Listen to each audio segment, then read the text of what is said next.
Crimson Desert preview that IGN had put out. It looks really good on the surface, and they put out a ton of gameplay out there for us to see, a lot of boss battles and some exploration videos as well. They still haven't really shown what it's like to, you know, straight up play it for a couple of hours, what the quiet moments look like. I'm still sort of cautiously optimistic about the game. I still want to see more of it. They've only been showing a lot of the boss battles through IGN first for this month. They still got a few months to go, so I'm hoping that they will put out more. But they put out IGN put out a preview, exclusive preview for Crimson Desert, and I want to see what they have to say. Hopefully that will give us some indication as to what to expect. So, all right, let's dig in. It has been almost 6 years since Crimson Desert was first revealed to the world. Across that period, developer Pearl Abyss has shown off. Holy shit. Has it been 6 years since they announced this? That's been a while, hasn't it? A huge array of ideas, mechanics, and boss battles. It's frequently been cited as something of an everything game. An open world adventure with sky islands, mechanical dragons, wrestling moves, interdimensional gateways, interacting elemental effects, and even a Spider-Man web swing. But the more that's been revealed, the more there's been the sense that Crimson Desert may be a lot of pieces in need of a whole. Finding that complete picture was my main objective when I visited Pearl Abyss's studio in Seoul for this month's IGN First. And while I can't say Oh yeah. Just gotta give a special mention to Crimson Desert. This is a Korean developed game. I mean, they're killing it. They're absolutely killing it in this space. Found it yet? Multiple hours of hands-on playtime has revealed a game that's maybe not as strange as you'd expect. In fact, Crimson Desert feels pretty straightforward. Oh my god, sorry, I keep stopping this, but I have talked about this before, but IGN's compression is abysmal. It is just hilarious at this point, dude. Like, they get so many exclusives for these games that are coming out, and most of the time they are the first ones to be able to actually put out some exclusive stuff, which is awesome for IGN, but they still haven't figured out how to upload without, you know, over compressing their videos. I mean, come on. This is running on 4K right now, but the damn thing is pixelated as hell. So bad. So bad. This should not be an issue in 2025. Pearl Abyss has crafted a reasonably traditional open-world adventure, made up of multiple regions peppered with towns, outposts, and castles. There's the usual collection of main and optional quests, plus classic distractions like fishing. You'd be forgiven for not realizing this though. Pearl Abyss has put almost all of its promotional efforts into showcasing boss fights. Not only that, but Crimson Desert's blend of traditional medieval fantasy with sci-fi and steampunk elements does make it seem like it's being pulled in several directions at once. In order to destroy such a weapon, you'll need to acquire Golden Star's power core. Golden Star. When you're on the ground and seeing how all these elements interact though, it doesn't feel quite so alien. The continent of Pywell is perhaps less like a typical Tolkien-esque fantasy world and more akin to Dungeons & Dragons, a setting that, in recent years, was host to a Mad Max-like vehicular chase through hell. Pearl Abyss's design team explained that they wanted Pywell to reflect the variety of our reality, in which some countries feel much more futuristic than others, and note that some of Pywell's leaders may be more resistant to the advancement of technology than others, a conflict that'll be explored through various faction quests. All this means that the variety doesn't feel artificial or there simply for the sake of being wild, even when you're at the controls of a flying battle robot, which was, of course, designed by dwarven engineers. The inclusion of these mechanized and steampunk elements grant Pearl Abyss the creative license to build quests that are a significant departure from anything we'd see in something like Skyrim. A major part of my hands-on time involved completing a quest for Marnie, a scientific genius who cloned his own consciousness to create an AI-like entity called Hall. Naturally, the results of such an experiment have gone very wrong, and Marnie's evil digital magic twin has taken command of a flying fortress that's terrorizing Pywell's skies. Sorry, I just have to say something. It is like, people sometimes, I've seen online some people like give shit to Crimson Desert because they seem to be sort of trying everything in this game. Like, you got not cyberpunk, like you got like steampunk stuff happening here. You got robots, mech dragons, and you medieval settings, and Like, it's a little weird. It is a little weird. But, and you got some magic stuff going on. You got like floating islands, like some Zelda-like stuff going on. Yeah, it's got everything in it. It seems to have everything in it. But I think overall, when it comes to the game itself, that there is a level of elegant execution that I see from the gameplay that I've seen, which I think combines all of those together in a very beautiful way that's not so confusing. But it is hard to tell because I'm just a viewer at this point. I haven't played the game yet. I almost had a chance to play this at PAX, but I couldn't get there, so I missed out on that chance. So unfortunately, didn't get a chance to play, and I don't think I would get a chance to play before launch. So I am merely a spectator, just speculating at this point. However, I just gotta say, man, I think they do have their crap together. It looks really good. I just hope that the overall execution holds up when the final game releases. So fingers crossed. Fingers crossed. Defeating Hall requires the use of a power core, which Marnie reveals is hidden inside a weapon called Golden Star. And by weapon, he means a giant mechanical dragon. Yep, While they presumably have ballistic missiles in Pywell, what with the advanced engineering and all, of course the fantasy version of a nuke is flying Mechagodzilla. All that stands between me and this winged menace is a fortress filled with angry battle robots.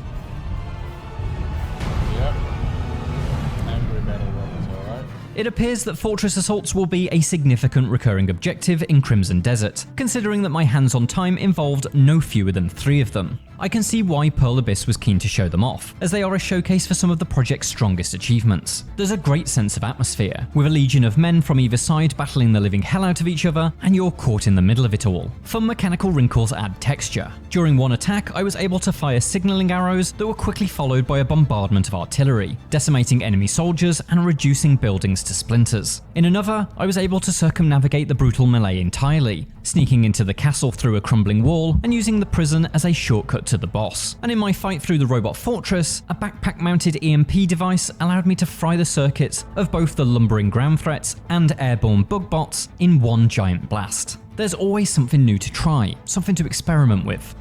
But as much as these fortress assaults are a demonstration of Crimson Desert's highs, they also simultaneously reveal what could turn out to be some of its biggest blemishes. Battling, I have to say, those big battle moments seems pretty intense from what I have seen. The people who played the demo with that battle scenes, I think they're almost like castle raids and stuff. It plays out almost like a castle raid, I think. And people who played that in the demo have said that it feels beautiful. Very, very intense. Of course, a lot of people did have an issue with like how complicated the combat system was, but I think that just got to do with the, having to play like a slice of the game, like mid-game section, where you just haven't gotten used to the controls yet.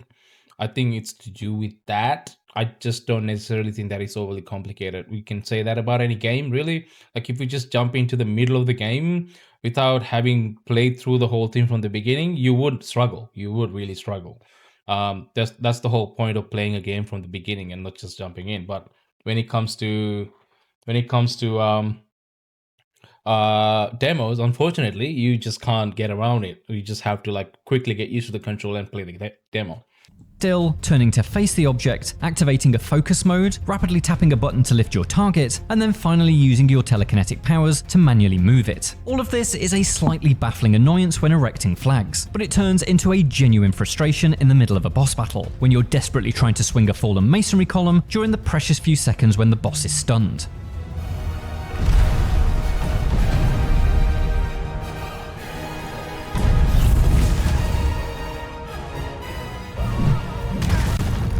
Thankfully, no such awkward ultra hand juggling is required to extract the power core from Golden Star. As we explored earlier this month in our making of feature, this is a boss fight with a unique mechanic that must be discovered in the quite literal heat of battle.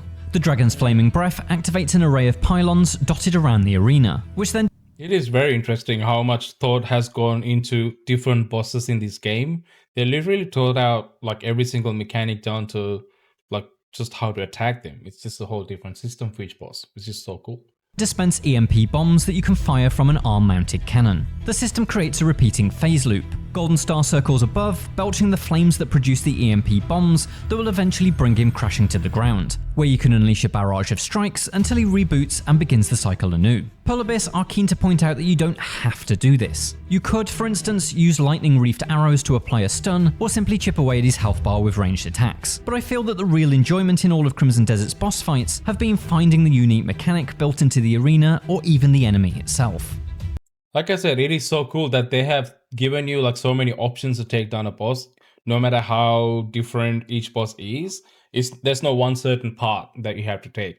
And you have so many stuff in your arsenal that you can use to sort of be creative with it, which is amazing. I don't think I've seen that in many games, especially not RPGs like this that are open world.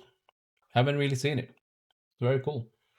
Bosses are not the only thing in need of conquering. Suspended high above Pywall are a scattering of Abyss Islands, accessed through portals that are unlocked with mysterious Abyss artifacts. These islands appear to come in multiple guises. Last year we saw that one of them is home to an alchemist called Alastin and his Library of Providence, and my hands-on session included one that was more akin to Zelda's puzzle shrines. Its checkerboard floor was essentially a room-sized circuit board in need of a total rewiring, and finding the correct This is giving me like major Zelda vibes, but in a good way. path through the grid of rotating flagstones unlocks the island's treasure trove. This is, of course, the sort of puzzle you've solved in everything from Watch Dogs to Bioshock, but I enjoyed how your equipment is integral to completing it. Your lantern illuminates the correct pathway, and your grapple hook is used to spin each tile. So while this challenge is not particularly taxing, I hope its solid foundations are the basis for more interesting puzzles that await among the clouds. When you've uncovered an Abyss Island's secrets, you can leap off the side and float down to Earth, where plenty more traditional open world fare awaits. There are towns That's so cool. I just want to do that. I just want to go into those floating islands and just jump down. You know, it looks great. It looks great. Like the draw distance is amazing. to visit, in which you'll find shopkeepers to trade with and bounties to take on. Out in the wilderness, there are camps to clear out and roaming barbarians to slaughter. And then there's the factions. From what I glimpse in the menus, there are dozens and dozens of them, although some will be more important than others, I'm told. A few have their own quest lines, such as House Wells, a family of nobles led by a duke who's lost his castle to rebel forces, a situation that's the catalyst for one of those aforementioned fortress assaults. Perera was quick to clarify that these groups are not like Fallout's factions, and allegiances with them won't change the course of the story or impact Crimson Desert's ending, which is set in stone. And so I'm left wondering, what are the faction quests in aid of? When asked, Perera's design team explained that they were there to ensure that the factions felt like significant actors in the plot, and that they offered more content for players to complete. That considered, I am a little apprehensive that at least some of Crimson Desert's offerings will be stuff to do rather than meaningful interlinked opportunities. That brings Okay, alright. I get that Crimson Desert devs have said that these faction quests don't necessarily have interlink opportunities to like sort of like change the stories in a way. The story itself is kind of set in stone, and factions quests are purely for you to have more context. I can see why some people have an issue with that, because we've been so conditioned to always, you know, the stuff that we do in a game to always have a meaning all the time. But I think it's to do with having the right expectations. So if as long as you go into this game with the correct expectations and your expectations align with what the game has to offer, I don't think you're gonna have an issue with that, honestly. I mean, it doesn't, not everything that you do in the game necessarily have to have, you know, consequences all the time, right? I think that they are pretty confident with the story that they want to tell. That's what it sounds like to me. I feel like they want to tell this story in a way that it doesn't really crowd with so many decision making and pathways that really can litter the story if you're not doing it properly. There are exceptions to this, like, you know, Witcher 3 for an example. Many different endings, but all are done very smoothly through the decisions that you make in the game throughout the campaign that you play, the story you play. But not many can pull this off, and that's okay as long as you get a really good game. It doesn't matter. Like the faction quest is not gonna affect the story. That's fine. You can still play them and have fun with it, right? As long as they're really good. Yeah, I just don't think necessarily that's a bad thing. You just have to align your expectations going into this game and knowing what it has to offer instead of have some unrealistic expectations or comparisons to other game and then be disappointed that you just don't get the same experience, because I think that disconnect is what drives people to not like a game most often. If you go into a game exactly knowing what you have to expect, at least in terms of what you're getting, not necessarily like the game story plots or whatever, like what kind of game it is, I think most of the time you're just happy playing it, So yeah, I don't know. Let me know what you guys think, because I think, like he says here in IGN, I just don't think that'll be a huge issue as long as the main story is pretty solid, and it doesn't really have to have all this thing, everything else, all the little bit things that you do in the world don't have to have consequences or repercussions and affect the main story in a big way or even a small way. If the story that they want to tell is set in stone, as for the main story, that's fine. You get your side quest, you get your faction quest, whatever. You just play them and be happy with it. It's the execution. It'll come down to execution and moment to moment gameplay, how that feels. If it feels good, I just don't think it's going to matter that much. Linked opportunities. That brings us back to my very first question. What is Crimson Desert as a whole? I know it's a vast open world with deep fighting game inspired combat that works better against bosses than it does against fodder. It's got spectacle laden quests that take you from in the mud castle assaults all the way up to aerial dogfights. And it's littered with good time distractions, from fishing and bounties to taming bears and buckling up in a battle mech. But I'm still waiting to discover the glue between all this that elevates an open world to new heights.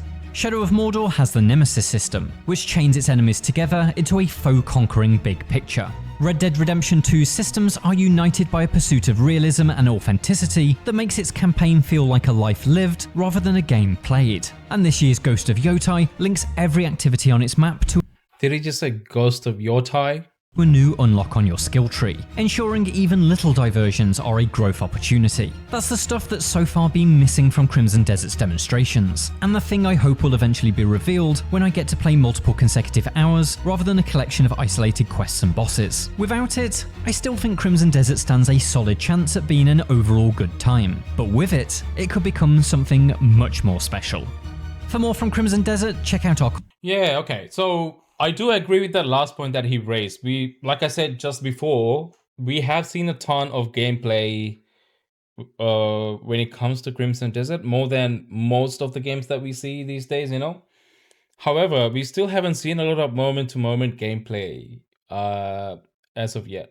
We did get like a 47 minutes of gameplay, but it mostly was like showcasing that big battle castle raid scenario.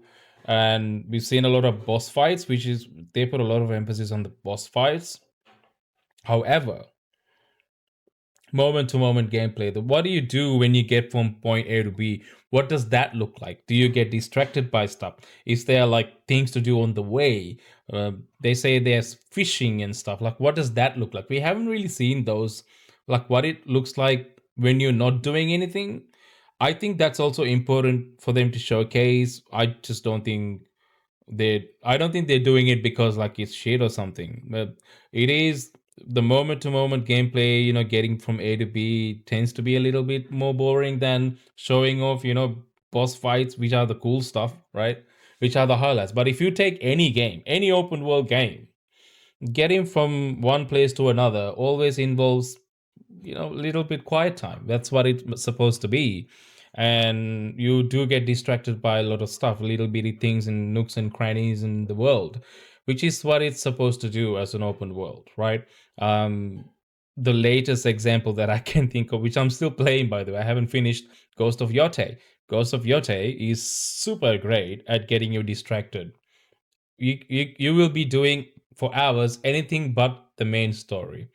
I've sunk in like 68 hours. 68 hours into this game. And all I have managed to do is I've just dealt with Kitsune. Kitsune is one of the Yotei 6 characters. So that's the third one. So I've only just been halfway through the Yotei 6.